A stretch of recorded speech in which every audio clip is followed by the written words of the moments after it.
Hicimos unas mascarillas básicas, haciendo los patrones, digamos, sobre la marcha, pues porque había una demanda muy fuerte en ambulatorios, gente de Portugalete que nos decía que no tenían nada para trabajar.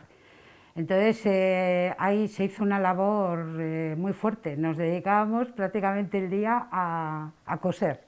Cuando estábamos en pleno confinamiento también hubo una iniciativa en Portugalete de todos los grupos, clubs deportivos, de hacer una recogida de alimentos en los que también participamos como ONG, la nuestra, Creando Futuros, y ahí se recogió principalmente alimentos para familias concretamente de Portugalete. Había 200 y pico familias con muchísima necesidad. Nosotros como ONG empezamos a hacer estas mascarillas de tela, con telas senegalesas, porque tenemos digamos, nuestro proyecto en Senegal.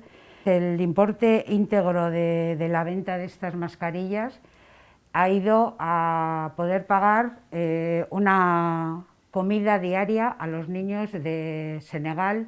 Con esta ayuda hemos conseguido dar hasta 250 niños diariamente una comida. Yo creo que la ciudadanía de Portugalete nos merecemos este reconocimiento porque hemos sido generosos, hemos sido solidarios, hemos ayudado especialmente a la gente con más edad, haciéndoles las compras, llevándoles los alimentos. Estamos apoyando también en el que el pueblo resurja, renazca, que el menor gente posible se quede sin trabajo.